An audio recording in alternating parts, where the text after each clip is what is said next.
This is your ultimate stop for everything sports. The Golden State Media Concepts Sports Podcast. Should I say more? From the NFL, MLB, the NBA to MMA, it's all in here. The Golden State Media Concepts Sports Podcast. Listen now.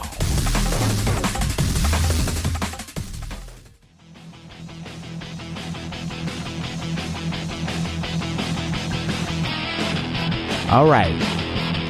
Thank you for tuning into the GSMC Sports Podcast. I am your host, Tate. And today we are going to be talking about the NBA Finals, which will be the Toronto Raptors versus Golden State. And we're going to talk about how the Raptors ended up getting there. We're going to touch on the big story that just kind of came out. There's a report detailing some of the crazy things that have been going on with the Los Angeles Lakers. A little bit more about Rob Pelinka and Magic Johnson and Jeannie Buss. And then we're gonna talk a little bit also about the passing of Bart Starr. For a lot of people, they may not know Bart Starr because he played quite a while ago. But we're going to talk about his passing and his effect on modern sports and the NFL. And if we have a little time, we're also going to talk about the Dallas Cowboys and what's going on as far as with the heat that kind of Jason Garrett is going to be receiving this season. It's kind of a Super Bowl or bust kind of a situation. So to kick things off, we're going to go ahead and talk about how I am absolutely shocked that the Toronto Raptors actually won the Eastern Conference Finals and is now going to be playing the Golden State Warriors for the NBA championship. And there's no real surprise that Golden State is actually in the finals. I think most experts had Golden State going to the finals. But when you look at most of the experts, everyone was taking Milwaukee to win this whole thing. Not just the Eastern Conference, but there was a lot of experts that were taking Milwaukee to win it all. And if you look at last show, we were talking about how the first two games, it looked just that way, that Toronto was kind of outmatched. Milwaukee had a deeper bench. They had better coaching. They had better three-point shooting. They had better defense. They had everything that looked better. And when you looked at it, it was Giannis versus Kawhi. That was the only thing that was close. And then Nick Nurse made a big change at the end of game 2. And what he did was, this is when he decided that he was going to put Kawhi Leonard on Giannis. And whenever Giannis was not there, they were going to double and triple team Giannis so that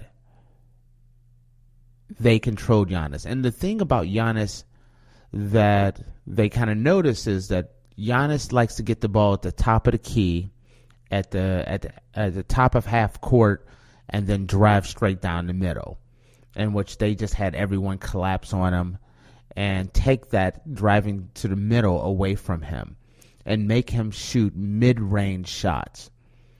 And it almost didn't work. The first time when in game 3, they were just adjusting to it. They weren't collapsing down. It took a couple quarters before it started to work. Game 3, which would have changed everything for Milwaukee, because it took 2 overtimes, double overtime for Toronto to win that one. Just that change. If Milwaukee would have been able to win in overtime, at any point, they would have went up a commanding 3-0 lead, and this series would have been over, and Milwaukee was going to the finals. but it didn't happen that way. And after game 3, Toronto never made the adjustment to Kawhi on Giannis. They didn't make the adjustment to how they would collapse down and kind of out physical Milwaukee.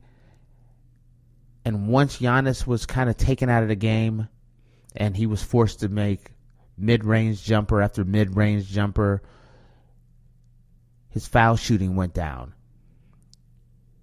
Everyone else became, it's kind of like everything was kind of created right off of Giannis. And so you had a situation where other players weren't stepping up. If you had a few other players that would have stepped up, it could have opened up the doors a little bit more to spread things around to give Giannis more opportunities, but they did. It just never happened. It just never came to fruition for them. And because of that, you have a situation where Milwaukee, who hadn't lost 3 games in a row all year, ended up losing 4 straight and got, in a better word, swept out of the playoffs. They won the first 2, but then it was a clean sweep from that point on. 4 straight games, they're out of the playoffs, and now you have a situation where you have the Toronto Raptors and Drake heading to Golden State. And when you look at this matchup between Golden State and Toronto, I know Vegas and a lot of people are going to look at this and say this is going to be an easy win for Golden State. I don't see it that way. You have a situation where the Raptors are actually moving with a lot of confidence. They're not rusty because they've been in a series, and Golden State's been the one sitting around resting. And game 1 is the key. Game 1, you're going to have a situation where Golden State, who has been sitting around waiting on Toronto to make it to the finals, now game 1, it's going to be in Toronto, so you're going to have to travel to Canada. They have not just home field advantage, but home country advantage. That place is going to be rocking. Toronto's going to be sharp. I truly, truly expect Toronto to win game 1. I have very little doubt. I know Golden State has been to the finals 5 straight times. They're going for 3-peat. They're very hungry. But I look at game 1 as a pivotal game for Toronto. They have to get game 1. If Toronto messes around, though, and loses game 1, then it's just bad news. It's just going to be all bad news for them. But if they can take game 1 and even take the 2 games at home, the one thing that they have to push for is to try to make this a rough and tumble type of a series in which it goes 7 games. If it goes 7 games, then I give Toronto a real shot. But at any point, if Toronto lose any of the first 2 games, then I got Golden State winning this in 6 games. I just look at it as if they lose a game at home, Golden State wins, goes back to Oracle, takes 2 more games there. Just the momentum, the fact that Boogie Cousins will be back, Iguodala will be back. You may even get Durant later in the season, in the playoffs here. That's just way too much. They cannot fall behind. Toronto has no choice but to get off and really take it to Golden State, or they have no shot. We're going to take a quick break. When we come back, we're going to talk about that Los Angeles Laker drama and what's going on there. Stay tuned, and we'll be right back. Are you looking for the very best NFL and college football podcast? Then check out the GSMC Football Podcast. Get the latest football news both on and off the field. From the NFL Draft to trades to the rumor mill to the NFL Combines, they got you covered. That's GSMCpodcast.com/football-podcast. Get updates on college rivalries, game day insights, and much, much more. It's football talk the way you want it. This show eats, sleeps, and breathes football. Don't forget to like them on Facebook and follow them on Twitter. Visit GSMCpodcast.com for more info.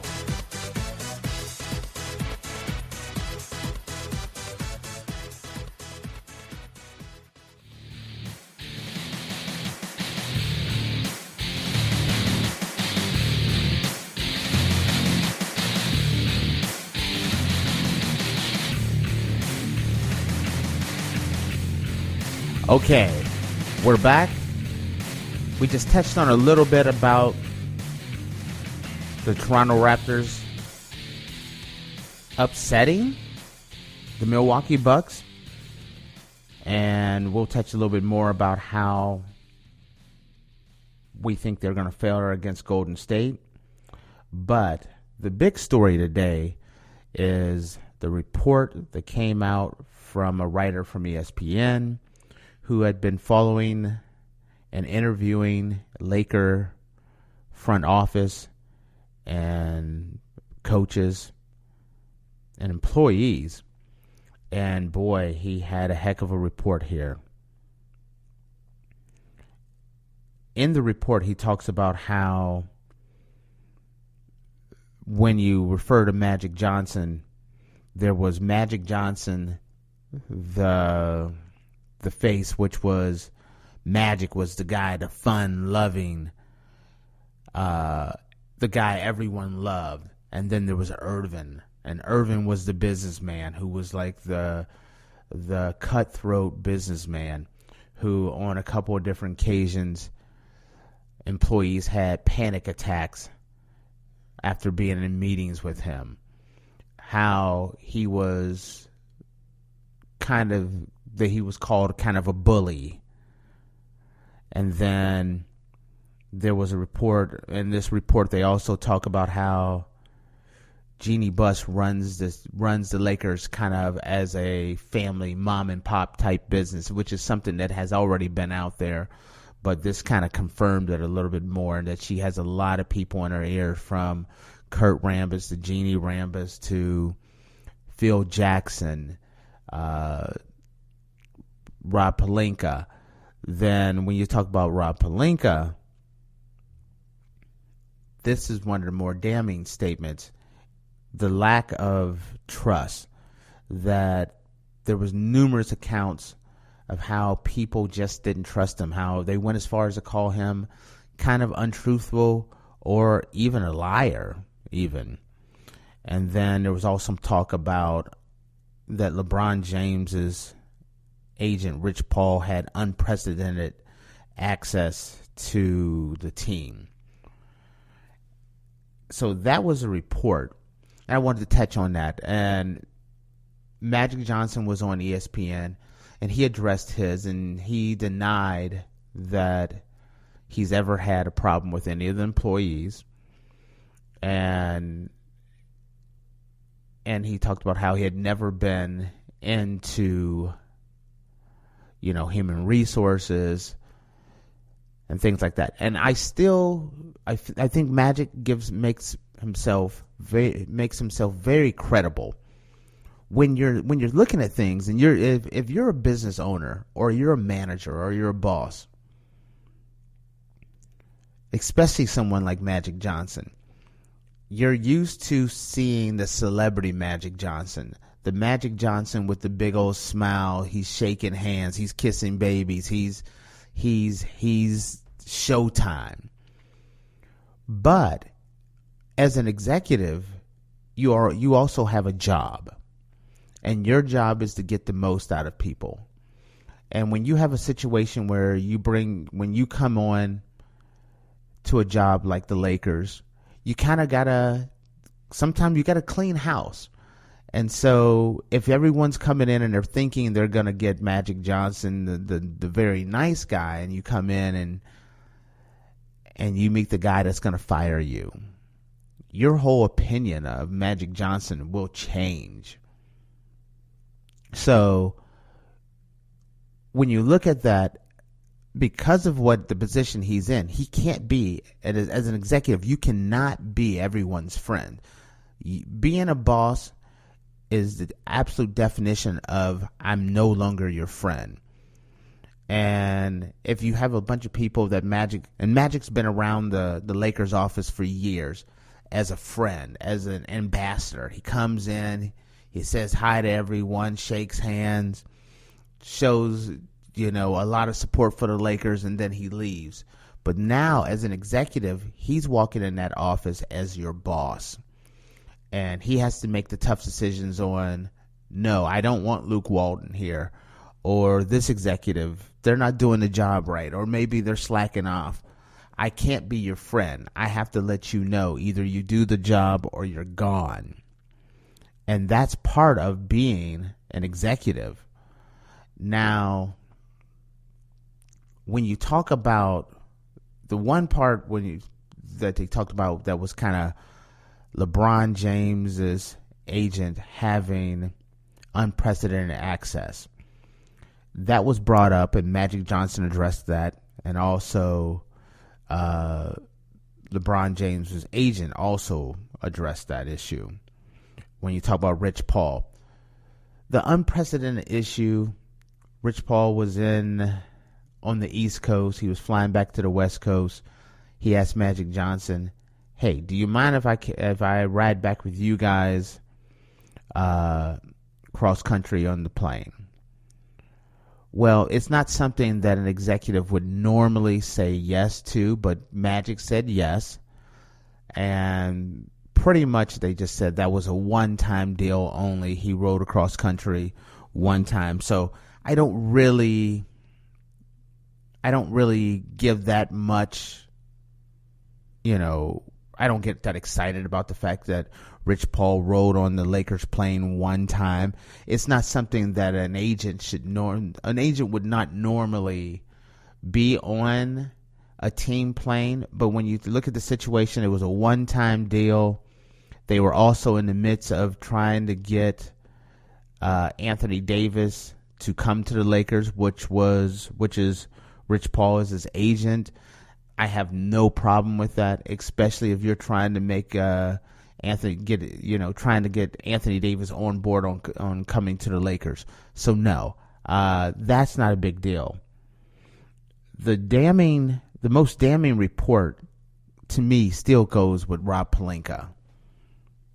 And everything that I keep hearing keeps going back to Rob Pelinka. When you look at Rob Pelinka and the backstabbing that Irvin Magic Johnson talks about how there was one person that was doing the backstabbing. He made no bones about it. It was Rob Pelinka. When you listen to other agents and other executives, and they're saying, listen, this is a guy you cannot trust. This is a guy that has no problem lying to you. And they use the word lie. Other agents, other executives who want nothing to do with Rob Pelinka, where they talk about how Rob Pelinka told everyone that Kobe Bryant was having dinner with Heath Ledger and he had already passed away. Just a lie for no reason. And the reason why I say this is the most damning of all things is because numerous executives and numerous agents have made this statement that you cannot trust Rob Pelinka, that they do not want to work with Rob Pelinka. And if you're the Lakers and you're coming off of 5 years that you haven't made the playoffs, and you look around and you're saying, hey, I want this free agent to come meet here. Well, if your agent doesn't want you to go there, most likely your client's not going there unless they go against their agent. If you're trying to make a trade like the Anthony Davis trade, and you have a situation where no one wants to trade or even talk with Rob Pelinka, it literally puts you and your organization in a bad place. And it goes back to the last part about thinking about Jeannie Buss, and they talk about how Jeannie Buss runs the Lakers like a family mom and pop business. And I feel like Jeannie is trying to put people around her that she knows and that she trusts and that she's comfortable with. But it's kind of right now, it's kind of backfiring on her. The smart thing to do, they had a great opening. Magic set them up perfectly. They should have, when Magic stepped down, this was an opportunity to clean house. They should have got rid of Rob Pelinka. They should have got rid of Luke Walton and then brought in a top flight executive, a Pat Riley, a Jerry West, whomever. The Lakers pretty much had their pick of any executive they wanted. But that's what that organization needs. They need a top-down executive, an executive that's going to come in and rebuild this organization and have it run like a well-oiled machine that they were known for under Jeannie's dad. And when you look at things right now with the draft coming up, with trades that are possible coming up here, is it time for the Lakers to just cut bait and just say, you know what? Before the draft, we're going to cut bait with Rob Pelinka. I say yes. I think the Lakers should get rid of Rob Pelinka, and then they should go out and bring in a real president of basketball operations and a real general manager, and that way they have a situation where they can actually go out and get some top flight free agents. Because not only are you with the Lakers, not only are you trying to get a top tier free agent, but you have to surround LeBron with shooting. And so you have to go out and get some shooting. You got to go out and get another free agent. And that's a lot of work for a first-year general manager, Rob Pelinka again, and a general manager that no one likes and no one wants to work with. That is a recipe for disaster. The Lakers should make the move to let Rob Pelinka go and start over fresh while they have a chance. We're going to take a little break, but when we come back, we're going to talk about the loss of Bart Starr. Stay tuned, and we'll be right back. Check out the show that's built on the MMA. From the UFC to extreme cage fighting, they got the fights covered. Check out the GSMC MMA podcast. Get the latest news on past or upcoming fights. Join us as we talk to and about some of the biggest names in the MMA, past, present, and future. When it's the fight game, there's just one show to check out. GSMCpodcast.com/MMA-podcast. Don't forget to like them on Facebook and follow them on Twitter. Visit GSMCpodcast.com for more info.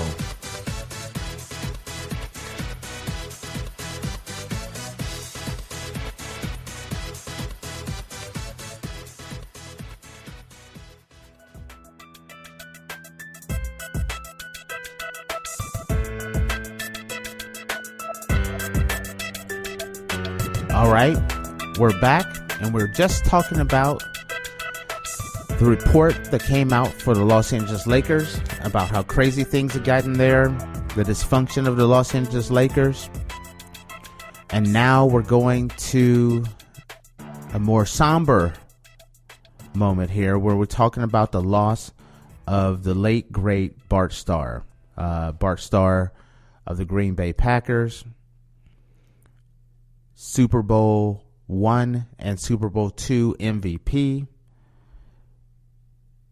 Bart Starr is was considered one of the all-time greats. He's one of the very first run-first quarterbacks in the NFL. Maybe not on the level of a Michael Vick type first quarterback, but he was definitely considered one of the first run-first quarterbacks. When you look at things, and you say he was the 17th round pick in the 1956 draft. He holds, and still holds right to this day, a 9-1 postseason record, which is the best in NFL history. And Bart Starr played in an era where, before the Super Bowl. And one of the things I don't like about the NFL is the fact that they started the whole Super Bowl thing, and now no one recognizes all the championships from before the Super Bowl. Bart Starr won 5 championships in 7 years, with 2 winning, and also won, like I said, Super Bowl I and Super Bowl II, and won the MVP in both years. And he was part of the Hall of Fame class of 1977. So you have one of the all-time greats that we have lost. That was this weekend. And then yesterday, we ended up losing Red Sox great Bill Buckner as well. And kind of I have mixed feelings with this one. Very sad situation, and it's good to see everyone praising Bill Buckner now. And the Red Sox have tried to, in the last few years, have really tried to embrace him. But for a very long time, he was kind of painted with a black mark because he's the guy that let the ball drop. He had the error, which ended up costing Boston a World Series, and he had a black mark in which he was treated very poorly for many, many years in Boston. The media really bashed him for a long time, and it sucks to see, now that he's gone, everyone's praising him, when I think a lot of people should have thought about how he was a great player for Boston for many years, and because of one play, he was treated bad for decades. And this shows that, you should have praised the man more while he was alive, because he's not here to appreciate the praise that you're giving him today. He was a great man. He was a fantastic baseball player. And one error does not tarnish his legacy. He's a baseball great, and he will definitely be lost. Once more, we're going to take one quick break, and then when we come back, we're going to talk a little bit about the Dallas Cowboys. Stay tuned, and we'll be right back. Are you looking for help for your fantasy football team? Check out the GSMC Fantasy Football Podcast. Get today's best advice on who to start, who to sit, even who you should draft. From sleeper picks to red-hot lineups, they got it all covered for you. That's gsmcpodcast.com/fantasy-football-podcast. We'll cover traditional leagues, dynasty, PPR, even IDP leagues. When you need fantasy help, there's just one show to hit up. Don't forget to like them on Facebook and follow them on Twitter. Visit gsmcpodcast.com for more info.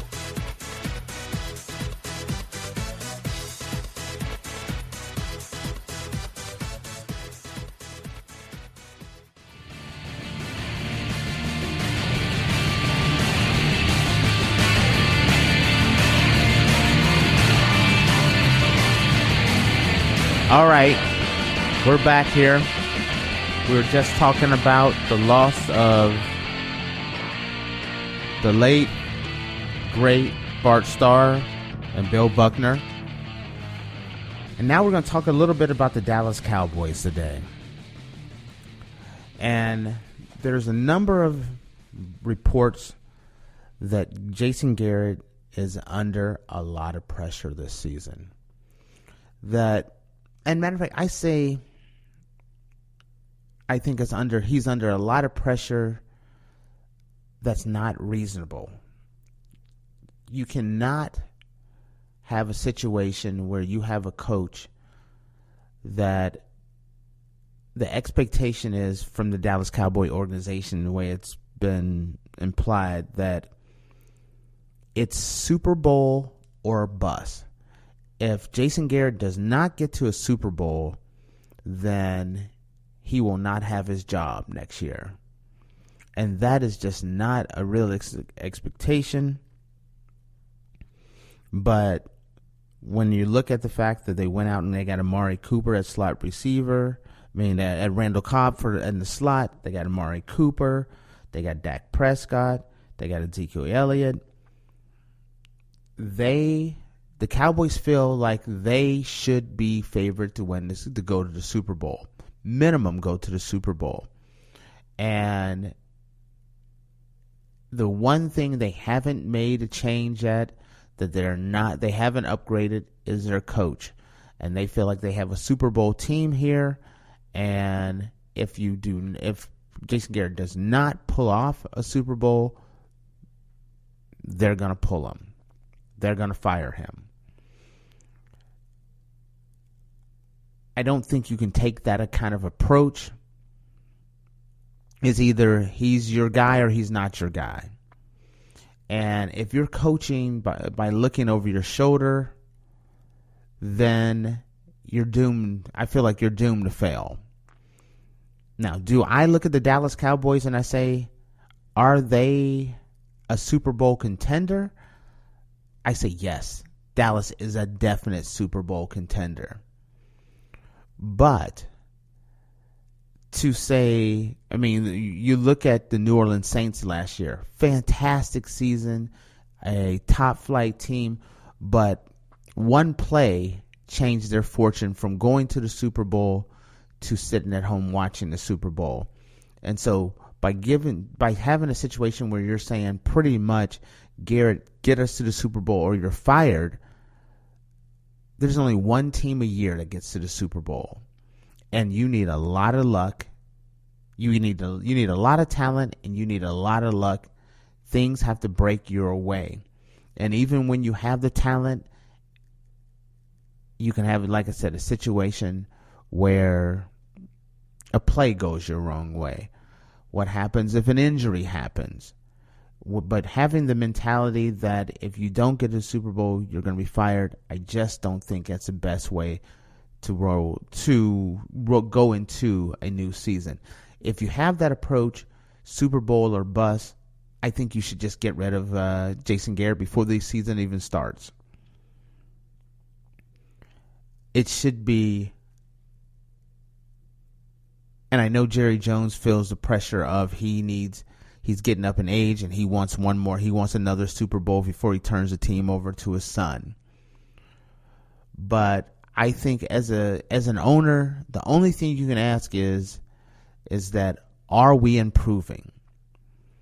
And Dallas made it to the playoffs, won the division, made it to the playoffs, had a first round win.